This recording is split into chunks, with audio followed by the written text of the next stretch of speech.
వేసవి వేడిపై దాడి చల్లటిది refreshing stock తో హై. చిత్తూరు జిల్లాలో ఎమ్మెల్యే థామస్ అనుచరుడు ఓ గ్రానైట్ క్వారీ యజమానితో జరిపిన సంభాషణ ఆడియో కలకలం రేపుతోంది. నగరి మండలంలోని ఓ గ్రానైట్ ఫ్యాక్టరీని సంతనూతలపాడుకు చెందిన వెంకటేశ్వర రెడ్డి ఎమ్మెల్యే థామస్ అనుచరుడైన హరీష్ యాదవ్ నుంచి తీసుకున్నాడు. ఇందుకు ఒప్పందంలో భాగంగా 50 లక్షల రూపాయలు చెల్లించాడు.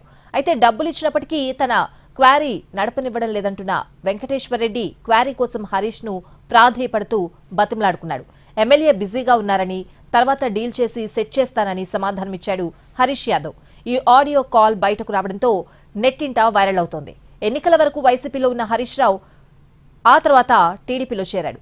హరీష్ చేస్తున్న ఇలాంటి దందాలపై తెలుగు తమ్ముళ్లు గుర్రుగా ఉన్నారు.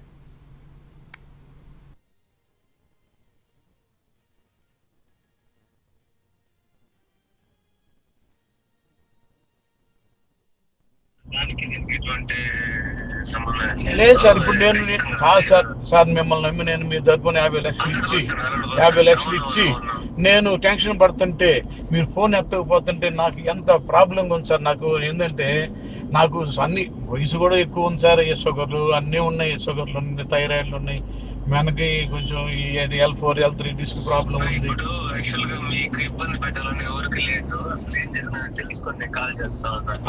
లేదు సార్, కొద్దిగా ఎమ్మెల్యే గారి నుంచే ప్రాబ్లం సార్. అది కొంచెం మీరు నాకు ఆఫీసర్స్ కదా, అందుకు సార్ నేను అంటుంది. నేను ఏం లేదు సార్, నేను 50 లక్షలు ఇచ్చి పిచ్చోడిని అయిపోతాను సార్. అంతే, పిచ్చోడిని అయిపోతాను సార్.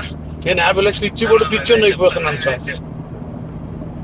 నేను చెప్తాను, మాట్లాడాలి కొంచెం. నువ్వే నాకు ఏదో నీ మాట మీద, ఎందుకంటే నువ్వు పొలిటికల్ నుంచి వచ్చినోడు అని నేను నమ్మకంతో ఇచ్చాను హరీష్. నేను నీకు మిస్కమ్యూనికేషన్ లేదు, మీరు ఏదైతే చేశారో